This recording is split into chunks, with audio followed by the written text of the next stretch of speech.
c'est votre humble serviteur Bob Banfumu papa na Christopher kaka ndenge bozomona Pelo Pro TV ezapena des gars ndenge bozomona biso bongo tozomi bongo précisément na commune ya Ngaba tozolela bongo ancien bourgmestre na biso akei atiki biso akibongo na mokila molimo ake kaka ye moko te ake lolongo na mama kaka ndenge bozola na biso bongo bientôt bokomona ndenge nini nzoto na ye ekoya awa na lopangu na ye na Ngaba précisément so tozolobela ancien bourgmestre c'est-à-dire aza mutu ya yambo oya banda masolo ya ba bourgmestre na kati ya commune oyo ya Ngaba puis masolo ngo ndenge bandela Bob Banfumu baka maela ni mansaka bokolanda biso bokomona ndenge nini nzoto ya papa na biso ekoya na mama na biso kaka ndenge tozolela bokomona biso kala mingi te na ba événement sans oublier bolanda interview na biso na bandeko nyonso oyo bazolela na biso nayebi ke bozolanda biso bozwami bongo partout na mokili mobimba Pelo Pro TV eza bongo dega toleka ba interview na biso awa toza na Kimbao na commune Ngaba toyena matanga ya le deuxième bourgmestre ya commune Ngaba papa Jean Bangu akufaki longo na mama Bibi yango lelo ezali sorti du corps yango tozozela po tokende kotika bango na dernier de mère na bango bon omoni normalement liwa ezara sous surprise te parce que Bible lobi personne ne peut s'échapper à la mort donc il y a un temps pour naître il y a un temps pour grandir et un temps pour mourir mais ce qui est de pire eza mort moko vraiment successive c'est-à-dire juste maman Koufi il est encore eza na morgue tozo sa ba programme poto bimisae soudain papa ekokufa donc pour votre information lelo tozo bimisa deux corps c'est vraiment choquant bien que toyebi que la mort existe mais eza pas si po et kanga mimi balé bongo vraiment c'est du rare c'est un peu ça oui. Merci beaucoup nulle part ailleurs. C'est votre humble serviteur Bob Banfumu papa na Christopher eza des gars kaka ndenge bozomona bongo bana Ngaba bazolela papa Jean Bangu ake atiki biso tozozo émotion na bango kaka ndenge bozolanda biso bongo Pelo Pro TV eza des gars mama mbote mbote papa esala bino ndenge nini kozwa sango ya liwa na papa bino bana Ngaba esali biso pasi papa na biso ya boboto ya bolingo et puis ça peut nous konanga kacha famille et ça biso passe papa biso qui comme ça dans Ngaba azaki malamu na mwana nyonso et biso monso makasi papa ndinga kei to kokate to na choc moko impossible do passe makasi to mona ka papa na mama fambala moko na kokate bo atala kaka moi le baté pasi leki makasi na kokate mona loba na suika wana pour comprendre be émotion na biso mama mbote mbote papa bandi bazolanda biso baza musika balingi ba matanga papa na biso Jean Bangu ezoleka boni matanga papa ezoleka lango malamu ezaka émotion ya papa na mama bakufimbala moko esali biso pasi en tout cas mitungisa makasi papa boboto bolingo en tout cas tokola maboko na bango papa moko aza gentil na mama en tout cas toka bala ba problème te yango toyeko vana matanga na to kabola mawana ye esali biso pasi koleka suki kawana. Merci beaucoup na ndenge bozolanda biso bandeko bakoloba vraiment toza ebele toza bongo na famille na ye bandeko mususu si bakenda déjà morgue kaka ndenge bozolanda ba photo yango bozomona oza ndaku ya papa na biso Jean Bangu ake atiki biso ake lolongo moko na mama na ebite soki bana na ye pe bazali awa tokozwa ba interview na bango mais na ebike baza vraiment musika na nzela ya morgue bientôt bokozwa corps ndenge nini eko arrivé na moni pe bandeko bavandi koto yo tokosepela vraiment to développer na bango papa mbote bandeko bazolanda biso balingi bayeba awa toza wapi awa tozali pa na papa Jean Bangu na mwasi na ye mama nene bakufi mbala moko biso bana totikali na pasi bandeko bazolanda biso balingi bayeba yo za nani na kati ya famille oyo ngai nazali mwana. Merci. Kaka ndenge bozolanda biso sans oublier bandeko bavandi awa tokosola pe na bango ya mbote mbote bandeko bazolanda biso baza musika balingi bayeba liwa ya papa na biso sango wana ekomela kibino boni ti sango ekomi toaki vraiment surprise et puis déjà sango déjà komaki toaki na chouette oyo akufi liboso tante na ngai mama mapwani biso toza bana papa Jean Maxel à Kitambo yango toaki awa mpona ba verrou mortuel pe tozola na procédure en outil na suka tozozela l'accord et outil mort qui to ya bongo to passer na suite ya kaka ndenge bozolanda biso bongo baka maele na nimantsaka bana ngaba bazolakisa vraiment que te papa o azaki papa moko social azaki papa moko boye papa bolingo yango moni bana ngaba na minutes oyo ba varier baza pena mawa kaka ndenge bozolanda biso bongo bana ngaba libanda ya mboka topesi bino ba condoléances ekomela bino papa na biso bugumese ya munene ya ngaba oyo oya banda masolo ba bugumese ya papa Jean yeyo tozolela e bientôt nzoto na yezo kita kaka ndenge bozolanda biso bongo na sima mukongo nanga bozoso ba image eza dégâts toleka eza bongo dégâts kaka ndenge bomoni nzoto yango ekiti bana ngaba bazolela bongo mama te papa eza makambu oyo yaka nzoto yango oyo kaka ndenge bozolanda biso Bob Mfumu papa na Christopher eza dégâts Pelo Pro TV émission na bino bolingaka yangoyo chaîne na bino bo s'abonner massivement papa Jean qui a tiki biso papa malamu papa social bana ngaba bazolela ye kaka ndenge bozo mona ba image botala ndenge nini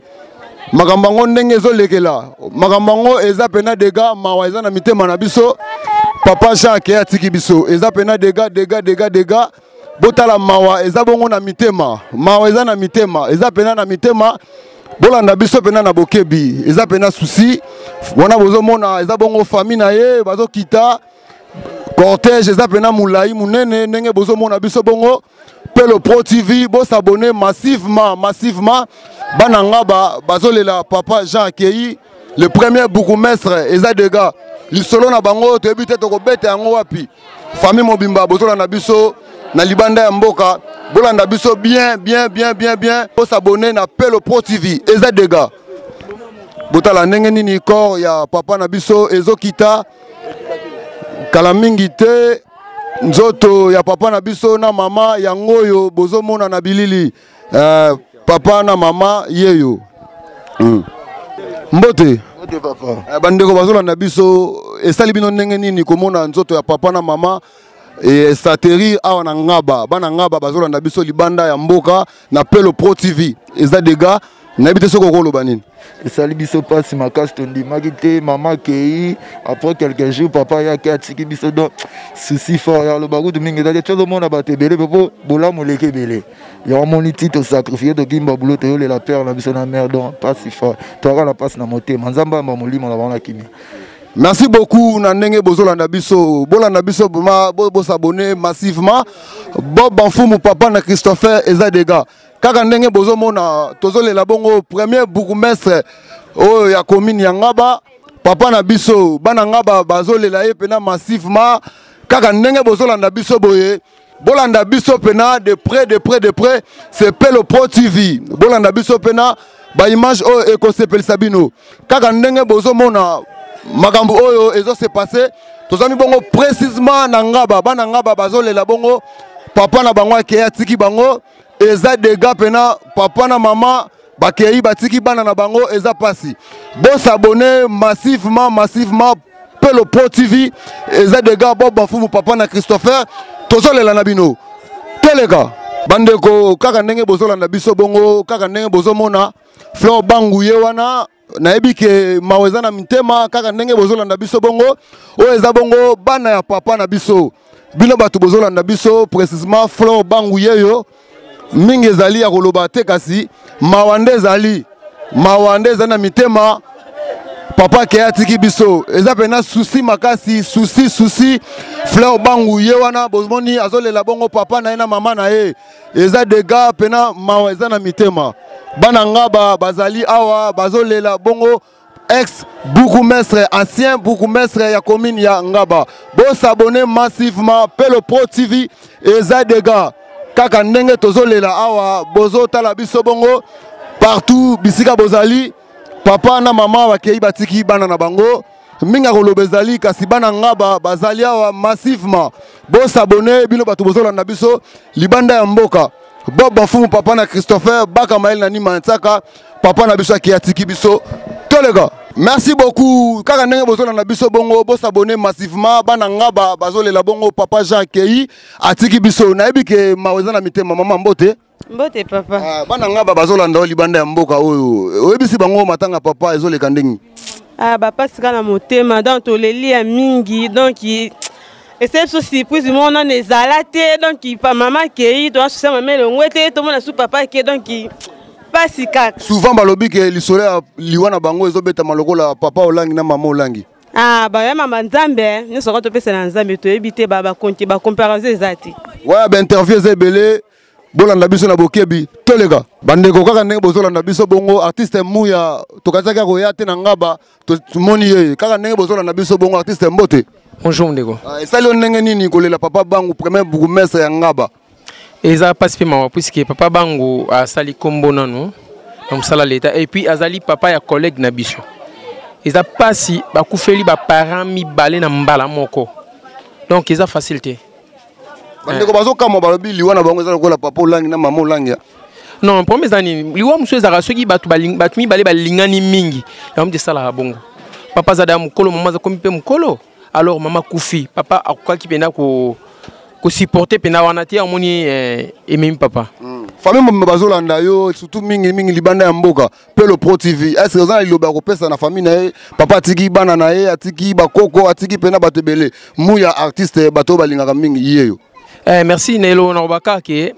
papa bangu na mama ba préparer bana na bango. Bana bango de ba komba mikolo, ba pesi bango bakoko. Donc bazana vie a bien batiki bango bien. Donc le baka yangwana. Merci beaucoup. Ancien bourgmestre Kei hein olobi na bango nini bana ngaba bazolanda. Bana ngaba toza souci makasi to la pour l'ancien papa na biso bourgmestre papa Mbangu. Donc to rotika papa te papa va na biso ta ebele. Donc na malamu ya trop papa sali kati na ngaba. To kamwe mama kendaki to moni sou papa landi sou mama donc sali passe na souci makasi. Donc né na zolela na ba mike ba osimbanga donc souci trop. Mais malgré ça la bilele nde. Bilele. Bango ngaba bilele. Bango mo ba mona. Ba mona kayango. Ngaba bazolela papa Jean Bangu la se bourgmestre na bilele nde tolobi bilele nde. Nzoto ya papa na biso na mama na biso kaka ndenge bozolanda. Yango yo ezobima. Bana ngaba bazolela bongo papa na bango Jean Bangu premier bourgmestre eza de gars na ba image bozala toujours branché, bon s'abonner massivement c'est Pelo Pro TV. Match oyo eza pena makasi kaka ndenge bozola na biso bongo botala nzoto ya papa na biso na mama na biso ndenge nini masolo yango ezolekela nzoto yango oyo kaka ndenge bozolanda papa na mama bakei batiki bongo bana na bango conseil tokopesa eza kaka bana bazala ini bana bazala na bolingo balinga na bango lokola papa na bango na mama na bango. Et bongo premier bourgmestre ya ngaba bino moko bozomona ndenge nini tozolela ye massivement ebele ya lomoto awa tozangi maloba mais tozangi maloba te bana na ye pe bazali awa bozomona bango malembe tozokende nzoto ya papa na mama bauti ko visiter ndako na bango ya suka bisika bazali kolala. Et bongo bana ngaba basilite baza pena massivement kolela bongo papa Jean Bangu le premier bourgmestre bakisela ye ya mukolo akei bongo akei na kopema na mokila molimo bana ngaba pe bazawa tobosani te ata bozolanda biso libanda ya mboka bino moko botala ngaba na bino botika papa Jean akei atiki yango bino pe boza musika bosabone massivement. Match oyo eza pena dega bana ngaba bazalia bilele nde tozomona awa nde bilele likambo bilele awa nde tozolela. Merci beaucoup na bino nyonso bozwa ki bongo opportunité ya kolanda bongo télévision na bino Pelo Pro TV magazine na bino kasi na ebisi bino mingi ya kolobezali kasi tango nde za muke e kaboli biso to s'abonner bongo massivement na Pelo Pro TV to ti bongo kolanda ba image oyo na biki esepelisi bino kasi mawande eza biso na mitema mingi ya koloba ezali kasi tande eza muke to kutana bongo mbala sima Bob Mfumu papa na Christopher baka maele na nima ntaka baki c'est la bango bonel eza dega tolega nouvelle formule Pelo Pro TV meme libino ambiance boya kotala monde boya kotala Pelo Pro TV meme libino nde makambwe Pelo Pro TV naleli oh bossa